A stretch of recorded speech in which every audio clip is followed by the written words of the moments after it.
Bismillahirrahmanirrahim. Assalamualaikum warahmatullahi wabarakatuh. Alhamdulillah wassalatu wassalamu ala asyrafil anbiya wal mursalin wa ala alihi wa sahbihi ajma'in. Subhanaka la ilma lana illa ma 'allamtana innaka antal alimul hakim. Rabbi shrah li sadri wa yassir li amri wahlul 'uqdatam bil lisani yafqahu qawli. Amma ba'd. Alhamdulillah, syukur kepada Allah Subhanahu wa taala atas segala limpah rahmat kurniaannya. Dapat sama-sama kita meneruskan kehidupan, dapat sama-sama kita berada di atas dunia ini, alhamdulillah, sampai ke saat ini. Allah panjangkan umur dan usia kita. Apa khabar semua? Seperti biasalah pertanyaan, kaifahalukum? Semoga sentiasa dalam keadaan yang sihat walafiat, sentiasa diberi kerahmatan dan juga keberkatan dalam kehidupan kita semua, insya-Allah, amin. Jadi pada pelajaran kali ini sama-sama kita akan menelusuri pelajaran ke-18 bersama saya, Study Online Pendidikan Islam Ustaz Risham Abidin, untuk pelajar tingkatan 4 di bawah tajuk Kerajaan Khulafa Ar-Rashidin. Kerajaan Khulafa Ar-Rashidin. Okey, jadi mungkin ada yang telah pun belajar di sekolah. Okey, jadi hari ini mungkin kita nak refresh balik, kita nak ulang kaji balik tajuk ini, kerana tajuk sirah adalah salah satu tajuk yang mungkin ada setengah pelajar yang rasa macam payah sikit sebab dia fakta, nak kena ingat sejarah kan. Jadi kita kena fokus lebih sikit lah untuk tajuk pelajaran ke-18 ini. Okey, jadi kita akan terus dengan pelajaran kita. Sebelum kita mulakan, seperti biasa, duduk dengan tertib dan tenang. Relax, jangan gopoh-gopoh, jangan kalut-kalut, tenangkan diri. Kita duduk dengan keadaan yang paling selesa. Okey, mulakan dengan membaca surah Al-Fatihah dan selawat kepada Nabi sallallahu alaihi wasallam. Okey, mari sama-sama kita membuka pelajaran kita pada hari ini dengan bacaan Ummul Quran Al-Fatihah. A'udzubillahi minasyaitonirrajim. Bismillahirrahmanirrahim.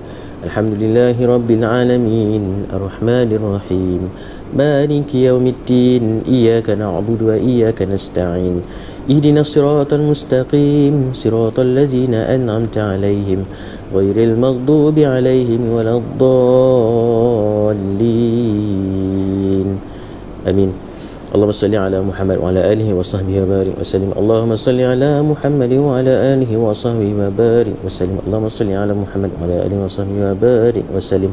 Okey, kita akan teruskan dengan doa dengan hati. A'udzubillahi minasyaitonir rajim. Bismillahirrahmanirrahim. Allahumma iftah 'alaina hikmataka wa anshur 'alaina min khazaini rahmatika ya arhamar rahimin. Sallallahu alaihi Muhammad wa ala alihi rabbil alamin. Okey, sebelum kita mulakan, seperti biasa, kita pastikan peralatan kita dalam keadaan yang siap, ready di hadapan pelajar sekalian. Okey, buku teks seperti biasa, buku teks, buku nota kan, sikit kertas dan sebagainya, pen, pensel itu pasti. Dan yang penting, antara itu penting, iaitulah apa nama ni, peralatan meja kita lah. Meja kalau duduk bawah, duduk sila bawah tu, dia rasa tak apa selesa sikit, duduk kat meja ada buku susun siap. Jadi insya-Allah kita akan mulakan pembelajaran kita dengan hati yang ikhlas, hati yang tulus kerana Allah Ta'ala. Kita belajar lillahi ta'ala, dan jom fokus untuk pelajaran kali ini, Kerajaan Khulafa Ar-Rashidin, pelajaran ke-18 tingkatan 4, bidang sirah. Jadi buku teks muka surat 154 hingga 160. Okey, jadi pelajar sekarang boleh buka sekarang 154. Okey, bismillah. Okey, kita akan mulakan pembelajaran kita dengan yang pertama, tajuk subtopik, iaitu ciri kepimpinan Khulafa Ar-Rashidin.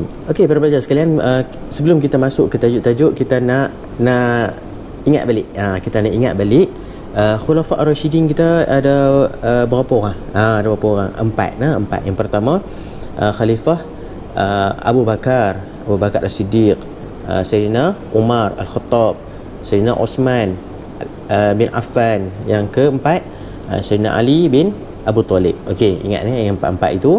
Jadi itulah keempat-empat zaman ataupun khalifah yang ingin kita bincangkan pada kali ini. Okey, jadi kita pergi yang pertama, iaitulah Sayyidina Abu Bakar As-Siddiq radhiyallahu anhu.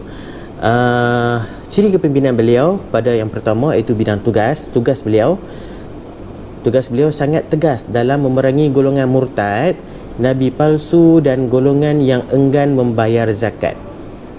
Okey, Sayyidina Abu Bakar adalah khalifah yang pertama selepas kewafatan baginda Nabi sallallahu alaihi wasallam. Jadi selepas Nabi wafat, munculnya golongan-golongan ini. Golongan apa? Golongan yang memerangi golongan yang murtad. Yang mana pada zaman Nabi, waktu Nabi masih hidup, golongan-golongan ini dia hanya menjadi ikutan apa peluk Islam sebagai kata nak ikut-ikut saja. Iman dia tak cukup kuat.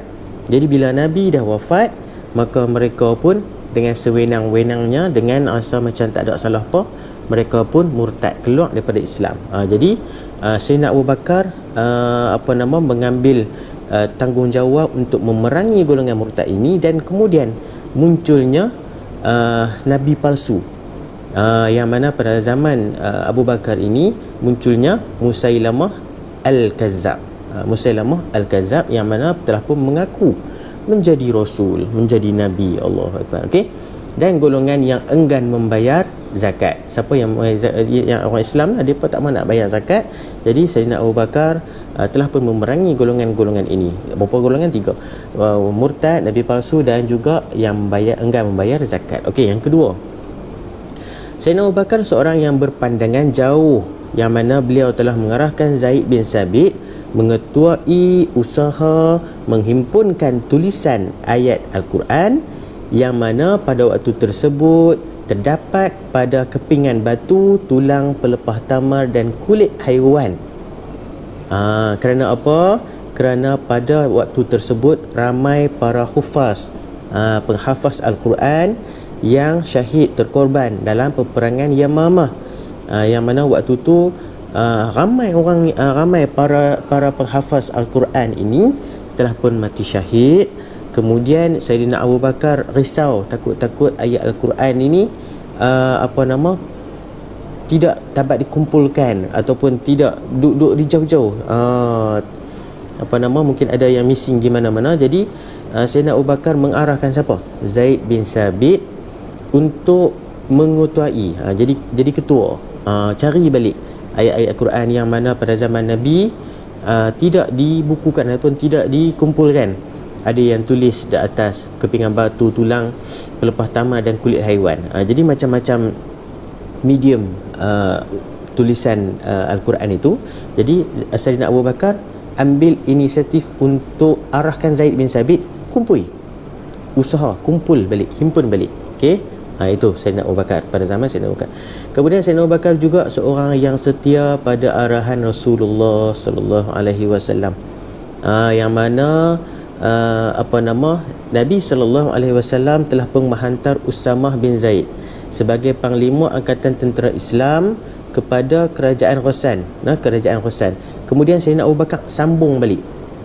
Sayyidina Abu Bakar teruskan tindakan Nabi, yang mana terus menghantar Usamah bin Zaid sebagai panglima tentera Islam ke mana? Kepada kerajaan Ghassan. Kerana apa? Kerana waktu tu Nabi telah pun mengutuskan seorang utusan ke kerajaan Ghassan untuk menyebarkan Islam, dan begitu utusan tersebut telah pun dibunuh oleh kerajaan Ghassan. Jadi Sayyidina Abu Bakar teruskan tindakan yang mana Nabi waktu tu telah pun menghantar Usamah bin Zaid ke kerajaan Ghassan. Okey. Dan mengamalkan syura. Ini poin dia, bila Sayyidina Abu Bakar seorang yang mengamalkan syura dalam pemerintahannya, yang mana Sayyidina Abu Bakar mengambil kira pandangan para sahabat dalam menentukan strategi peperangan menentang tentera Rom dengan strategi pembahagian 4 pasukan tentera. Sayyidina Abu Bakar ni mesyuarat dulu. Syura ni mesyuarat. Bila mesyuarat, bincang dengan para sahabat memberikan pandangan, yang mana mereka membuat strategi bahagikan pasukan tentera itu kepada 4 pasukan. Jadi bahagi kepada 4 pasukan sehingga kan berjaya menawan negara Syam. Waktu tu negara Syam ni cukup luas. Jadi Sayyidina Abu Bakar bersama dengan tentera-tentera Islam waktu itu mengamalkan syura dalam menentukan strategi peperangan. Jadi ingat, Sayyidina Abu Bakar mengamalkan syura. Okey. Khalas, kita akan teruskan dengan spektrum ilmu sikit. Kita tengok spektrum ilmu. Yang mana ucapan Sayyidina Abu Bakar selepas dilantik menjadi khalifah. Apa yang Sayyidina Abu Bakar sebutkan? Sekiranya aku di jalan yang benar, berilah bantuan. Sekiranya aku menyimpang, tegurlah. Kebenaran ialah amanah, pendustaan ialah khianat. Taatilah kepadaku selama aku mentaati Allah Subhanahu wa taala dan Rasulnya. Dan sekiranya aku ingkar pada Allah Subhanahu wa taala dan Rasul, maka luputlah ketaatanmu kepadaku. Jadi seorang pemimpin seeloknya peganglah pada perkataan ataupun kata-kata Sayyidina Abu Bakar ini, yang mana bila kita jadi seorang ketua, bukan sekadar seorang yang berada di atas untuk memberikan arahan pada orang di bawah dak. Bekerja bersama-sama kerana Allah dan Rasulnya, dan tidak khianat pada amanah yang telah diberikan. Yang mana Sayyidina Abu Bakar sebut, taatilah aku selama aku mentaati Allah dan Rasulnya. Bila aku dah tak taati Allah dan Rasulnya, jangan ikut aku. Maksudnya macam tu. Jadi siapa yang jadi pemimpin, nombor satu Allah dan Rasul. Buatlah apa yang Allah suruh, Rasul suruh. Tinggalkan apa yang Allah larang, Rasul larang. InsyaAllah orang bawahan juga akan terkesan, dan juga orang bawahan juga akan mengikuti segala arahan yang diberikan oleh seorang ketua yang mengikut syariat Islam, insyaAllah. Okey, kita teruskan. Ciri kepimpinan Khulafa' Ar-Rasyidin yang kedua, iaitu siapa dia? Sayyidina Umar Al-Khattab radhiyallahu anhu. Yang mana pada zaman pemerintahan Khalifah Sayyidina Umar, beliau seorang yang tegas. Sayyidina Umar seorang yang tegas, yang mana beliau telah menggantikan kepimpinan Khalid bin Al-Walid sebagai panglima angkatan tentera Islam dengan Abu Ubaidah bin Al-Kharraj semasa perang Yamamah. Sebab waktu tu mungkin ada berlaku masalah dalam peperangan Yamamah itu. Jadi panglima tentera yang dipimpin oleh Khalid bin Al-Walid telah pun ditukarkan pada zaman Sayyidina Umar dengan Abu Ubaidah bin Al-Kharraj. Ingat, yang tukar pemimpin khalifah tentera peperangan Yamamah, iaitulah pada zaman pemerintahan Sayyidina Umar bin Al-Khattab. Okey. Jadi yang kedua, berpandangan jauh. Sayyidina Umar seorang yang berpandangan jauh. Macam mana kita boleh tengok Sayyidina Umar ni seorang yang berpandangan jauh? Sedia ditegur Rasulullah dan menerima pendapat daripada sahabatnya, siapa dia? Sayyidina Abu Bakar As-Siddiq, tentang pembebasan tawanan perang Badar kerana menghormati keputusan mesyuarat. Seperti mana kita tahu bahawa Sayyidina Umar adalah seorang yang sangat garang, seorang yang sangat tegas dalam membuat keputusan. Jadi bila ada tawanan perang dalam peperangan Badar, mereka bermesyuarat dan mendapat keputusan bahawa tawanan akan dibebaskan, perlu dibebaskan. Dan juga Nabi memberi juga pandangan tersebut sama dengan sahabatnya Sayyidina Abu Bakar.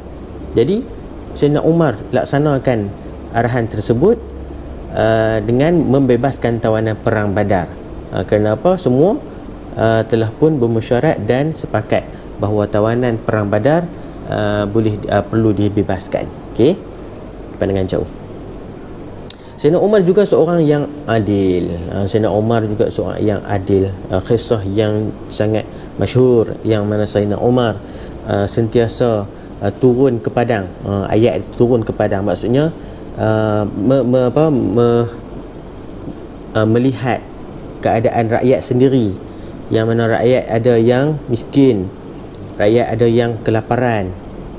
Jadi Sayyidina Umar seorang yang adil dengan mana? Dengan memastikan kebajikan rakyat terpelihara dengan meninjau sendiri keadaan rakyatnya, termasuk menyamar sebagai rakyat biasa.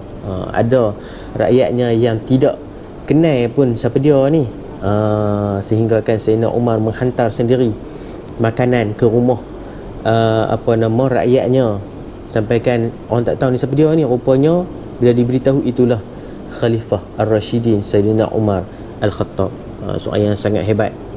Kemudian Sayyidina Umar juga seorang yang cekap, yang mana Sayyidina Umar menumbuhkan majlis syura. Kalau Sayyidina Abu Bakar mengamalkan syura, tapi Sayyidina Umar menubuhkan majlis syura. Ini lebih spesifik ataupun lebih sistematik pelaksanaan pemerintahan Sayyidina Umar, yang mana menubuhkan majlis syura dan beberapa jabatan baru, yakni ad-diwan ataupun kementerian, dalam mengemaskini Baitul Mal bagi melicinkan pentadbiran negara. Dan juga Sayyidina Umar juga seorang yang cekap dalam membahagikan wilayah Islam kepada beberapa bahagian pentadbiran baru kuasa seorang gubernur yang cekap. Sayyidina Umar ni buat pembahagian wilayah-wilayah dan menghantar gubernur-gubernur untuk mentadbir wilayah tersebut, seperti Muawiyah bin Abu Sufyan dan juga Amru bin As. Inilah gubernur-gubernur yang dihantar oleh Sayyidina Umar untuk membantu Sayyidina Umar melicinkan pemerintahan di wilayah yang telah dibahagikan pada zaman pemerintahan Khalifah Umar Al-Khattab. Okey, spektrum ilmu sikit. Okey, kita tengok sikit ucapan Sayyidina Umar Al-Khattab selepas dilantik menjadi khalifah, yang mana Sayyidina Umar telah menyatakan, dalam menunaikan tugas maka Al-Quran ialah panduanku dan aku akan mengikuti jejak langkah Rasulullah sallallahu alaihi wasallam dan Abu Bakar. Sekiranya aku di jalan yang benar, Sayyidina Umar kata, ikutilah aku, dan sekiranya aku menyimpang dari jalan yang benar, maka perbetulkan aku agar tidak kehilangan arah. Jadi itulah adab seorang pemimpin. Jika ditegur, jika menyimpang, jika tidak mengikuti syariat, maka kita sebagai rakyat perlulah untuk menegur pemerintah, supaya Sayyidina Umar sebut, supaya pemerintah tidak kehilangan arah. Bila Sayyidina Umar sebut ni, bukan setakat sebut untuk diri dia sahaja, tapi sebut untuk pemerintah-pemerintah. Semua yang mempunyai kuasa perlulah ada sifat ataupun ciri-ciri sebagaimana Sayyidina Umar. Bila ada salah, ready untuk ditegur. Bila ada perlu untuk diberi penambahbaikan, sama-sama berbincang. Itu ciri-ciri pemerintah ataupun ketua yang baik, insya-Allah. Okey, seterusnya ciri kepimpinan Khulafa' Ar-Rasyidin yang ketiga. Jadi yang pertama Sayyidina Abu Bakar, yang kedua Sayyidina Umar, yang ketiga Sayyidina Uthman bin Affan.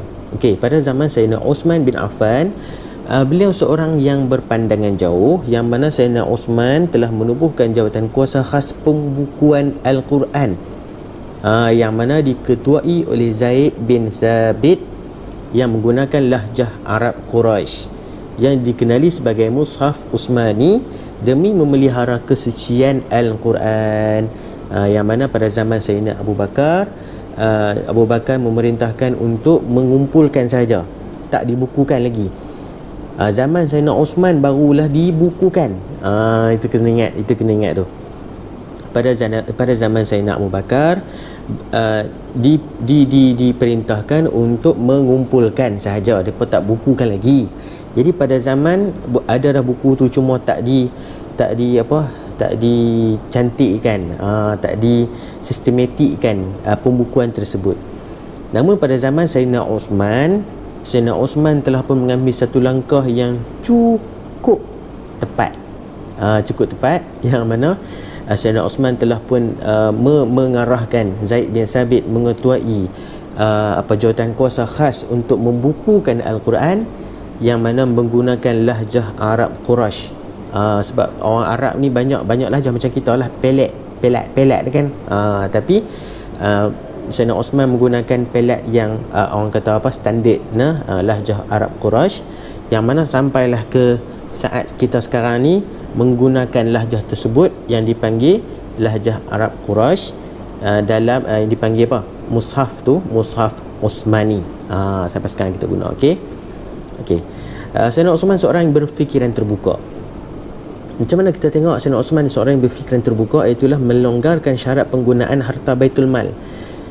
Mungkin pada zaman sebelum Khalifah Uthman ada prosedur, ada syarat-syaratnya apabila nak menggunakan harta Baitul Mal. Namun begitu pada zaman Sayyidina Uthman melonggarkan, memudahkan urusan untuk menggunakan harta Baitul Mal.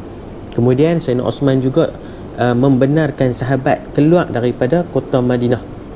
Mungkin ada yang waktu tu hanya tak boleh keluar, duduk dalam tu saja. Jadi pada zaman Sayyidina Osman dah dibenarkan sahabat-sahabat untuk keluar, nak pergi ke mana-mana tempat selain daripada Madinah untuk bermastautin ataupun menetap di sana. Okey. Jadi Sayyidina Osman juga seorang yang prihatin, yang mana Sayyidina Osman menyumbangkan harta dan kekayaannya untuk pertahanan negara. Waktu tu Sayyidina Osman ni harta banyak, seorang yang hartawan. Namun begitu, Sayyidina Osman telah pun menyumbangkan harta dan kekayaannya untuk Islam dan untuk pertahanan negara, untuk tentera, untuk kemudahan ataupun senjata dan sebagainya. Jadi menggunakan harta dan kekayaan Sayyidina Osman sendiri. Kemudian Sayyidina Osman juga membesarkan Masjid Nabawi untuk keperluan dan keselesaan umat Islam. Jadi besar sumbangan Sayyidina Osman kepada umat Islam terutamanya, yang mana Sayyidina Osman membesarkan Masjid Nabawi, dan kita lihat sekarang pun masih lagi dalam proses untuk membesarkan Masjid Nabawi, yang mana telah pun dimulakan pada zaman Sayyidina Osman. Jadi Sayyidina Osman memberikan sumbangan cukup besar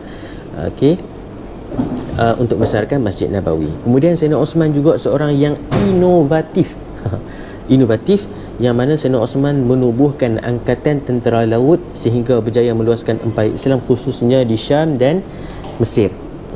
Yang mana Sayyidina Osman menubuhkan tentera laut Islam. Ingat, siapa yang menubuhkan tentera laut Islam pada zaman bila? Zaman khulafah mana? Khulafah Ar-Rashidin, Sayyidina Osman. Jadi ingatlah, insya-Allah. Okey, spektrum ilmu Sayyidina Osman setelah dilantik menjadi khalifah, beliau telah menyampaikan ucapan yang mana boleh kita ambil kata-kata beliau yang cukup istimewa, yang cukup terkesan di hati kita, terutamanya mungkin ada yang menjadi pemimpin di luar sana, yang mana Sayyidina Osman kata apa? Sesungguhnya kehidupan di dunia ini hanyalah merupakan permainan yang melelaikan. Di akhirat kelak, ingat, di akhirat kelak siksaan yang pedih bagi yang mengingkari, serta keredaan Allah Subhanahu Wa Taala bagi yang taat. Jadi kita nak yang mana satu? Sayyidina Osman pesan kepada kita, ingat akhirat nanti Allah akan bagi kepada kita dua, azab ataupun redha. Nak yang mana? Nak yang mana? Jadi kalau kita hidup atas dunia ni, sememangnya kita nak pada redha Allah. Tapi kalau sebaliknya, na'udzubillah, orang yang mengingkari arahan perintah Allah, maka dia akan diazab oleh Allah Subhanahu Wa Taala di akhirat. Okey, kita akan teruskan dengan yang terakhir, Khulafa Ar-Rashidin, Sayyidina Ali bin Abi Talib radhiyallahu anhu. Okey, Sayyidina Ali bin Abi Talib seorang yang tegas, yang mana beliau telah memecat beberapa gubernur yang dilantik pada zaman Khalifah Osman seperti Muawiyah bin Abi Sufyan dan Abu Musa Asy'ari. Sebab apa? Waktu tu pemberontak dah mula untuk nak buat kacau bilau dalam negara Islam. Waktu tu dah mula dah nak berperang sesama sendiri. Waktu tu dah mula dah nak mengangkat senjata sama-sama ni, nak berperang ni. Jadi apa yang Sayyidina Ali buat, iaitu memecat Muawiyah dan juga Abu Musa, bagi meredakan kemarahan puak pemberontak kepada gubernur-gubernur yang dilantik pada zaman Sayyidina Osman ini. Okey. Kemudian Sayyidina Ali juga seorang yang berpandangan jauh, yang mana Sayyidina Ali menangguhkan hukuman qisas terhadap pembunuh Khalifah Osman bin Affan kerana keadaan negara yang masih huru-hara dan dikuasai oleh pemberontak. Ni zaman Sayyidina Ali ni zaman yang cukup mencabar. Khalifah Ar-Rashidin yang menerima ujian yang besar sewaktu pemerintahannya ialah zaman Sayyidina Ali. Sebab waktu tu negara dah jadi kucar-kacir, dah jadi huru-hara dah. Jadi Sayyidina Ali ambil pemerintahan daripada Sayyidina Osman yang dibunuh. Sayyidina Osman dibunuh, Allah Akbar. Jadi Sayyidina Ali buat apa? Tangguh dulu hukuman qisas ni kepada pembunuh Khalifah Osman. Sebab waktu tu dah jadi macam tak tenteram dah negara. Jadi Sayyidina Ali nak ambil langkah meredakan dulu, relax dulu. Okey. Kemudian Sayyidina Ali seorang yang berilmu, ketinggian ilmu yang dimiliki oleh Sayyidina Ali dalam pelbagai bidang, sehingga kan beliau dilantik menjadi hakim di Yaman. Dan Sayyidina Ali seorang yang berani macam mana kita boleh lihat. Sayyidina Ali sentiasa menyertai hampir ke semua peperangan seperti perang Badar dan perang Khaybar. Dan yang menunjukkan beraninya Sayyidina Ali waktu mana beliau duduk di depan perang, duduk di depan sekali. Allah, Sayyidina Ali seorang yang cukup berani, cukup hebat, jadi menjadi idola kepada kita orang-orang muda. InsyaAllah kita akan sentiasa duduk di depan dalam memperjuangkan Islam. Sanggup menerima jabatan khalifah walaupun mengetahui bebanan yang bakal dihadapinya. Dia tahu dah kata keadaan waktu tu sangat mencabar. Nak kena berhadapan dengan pemberontak, nak kena berhadapan dengan rakyat yang khianat, berhadapan dengan rakyat yang tidak mahu mengikut arahan pemerintah. Tapi Sayyidina Ali seorang yang berani, cukup hebat. Dia sanggup menerima tanggungjawab dan amanah tersebut, dan beliau dapat melaksanakan dengan baik sekali. Okey. Jadi itu tentang Sayyidina Ali, Khalifah Ar-Rashidin yang keempat. Spektrum ilmu, ucapan Ali bin Abi Talib radhiyallahu anhu selepas dilantik menjadi khalifah, Sayyidina Ali sebut apa? Seorang yang menggunakan lidah dan anggotanya ke arah kebenaran dan berlumba-lumba membuat kebaikan. Taatilah Allah Subhanahu wa taala dan jauhi larangannya. Jika melihat kebaikan, Sayyidina Ali kata apa? Maka sempurnakanlah kebaikan tersebut, dan jika melihat kejahatan, tinggalkan kejahatan tersebut. Nampak benda baik, buat terus. Nampak benda tak baik, terus tinggal. Tak tepi terus, jangan duk tengok dah. Itu Sayyidina Ali pesan kepada kita untuk menjadi seorang insan yang kamil, insan yang hebat seperti Sayyidina Ali radhiyallahu anhu. Okey, pencapaian pemerintahan Khulafa' Ar-Rashidin dalam aspek agama pada zaman Khalifah Abu Bakar As-Siddiq. Khalifah Abu Bakar berjaya memerangi golongan murtad, nabi palsu dan golongan yang enggan membayar zakat. Dan pada zaman Khalifah Umar Al-Khattab menyebarkan dakwah Islam sehingga tersebar di wilayah Mesir, Parsi dan Rom. Ingat pada aspek agama, Khalifah Abu Bakar dan Khalifah Umar Al-Khattab. Okey. Kemudian dalam aspek politik, pada zaman Khalifah Abu Bakar, pembukaan wilayah baru Islam di sebahagian wilayah Iraq dan Syam. Pada zaman Khalifah Abu Bakar dapat dibuka wilayah baru. Kemudian Khalifah Umar menubuhkan Majlis Syura, Jabatan Tentera, Jabatan Polis, Jabatan Pencukaian dan Jabatan Perbendaharaan Negara. Dan pada zaman Khalifah Osman bin Affan berjaya mematahkan pemberontakan. Waktu tu dah mula memberontak pada zaman Osman ni. Dan penaklukan serta meluaskan kuasa wilayah Islam sehingga ke Rom, Masya Allah, cukup hebat, Mesir dan Afrika Utara, serta menawan Pulau Cyprus. Jadi nak tahu Pulau Cyprus mana? Tengok dalam map Google, insya-Allah, kan, untuk lebih ilmu kita. Okey, dalam bidang ekonomi kita boleh tengok pada zaman Khalifah Umar Al-Khattab, yang mana Khalifah Umar yang memperkenalkan pelbagai cukai baru seperti cukai jizyah, cukai pintu, cukai kharaj, memajukan sistem pengairan dan saliran melalui pembinaan terusan Amirul Mukminin. Terusan tersebut dinamakan Terusan Amirul Mukminin di Mesir dan empangan Abu Musa di Basrah. Ini idea dan juga pelaksanaannya pada zaman Khalifah Umar Al-Khattab, yang mana memajukan pengairan. Ingat pengairan Sayyidina Umar. Okey. Dan juga Sayyidina Umar mengemas kini institusi Baitul Mal dan meneroka tanah baru untuk memperbanyak hasil pertanian. Manakala pada zaman Khalifah Ali bin Abu Talib meneruskan kutipan jizyah yang diperkenalkan oleh Sayyidina Khalifah Umar Al-Khattab, dan diteruskan dan diamalkan dan diperkenalkan pula kepada golongan zimmi. Zimmi ni orang kafir yang berada dalam negara Islam yang mengikut pemerintahan Islam. Itu kafir zimmi. Okey, jadi bab ekonomi kita dapat dah. Okey, seterusnya bab ketenteraan. Pada zaman Khalifah Umar, Khalifah Umar telah meneruskan pembebasan wilayah pembebasan negeri di wilayah Iraq. Kemudian Sayyidina Umar juga membuka Baitul Maqdis Palestin dan Mesir. Jadi ingat Sayyidina Umar sumbangannya dalam ketenteraan membebaskan negeri wilayah Iraq, membuka Baitul Maqdis, Palestin dan Mesir. Kemudian pada zaman Khalifah Uthman bin Affan, ini istimewa, Sayyidina Uthman menubuhkan angkatan tentera Islam yang pertama. Itu yang pertama dalam sejarah Islam, tentera laut. Tentera laut yang pertama ditubuhkan pada zaman Khalifah Uthman. Ingat.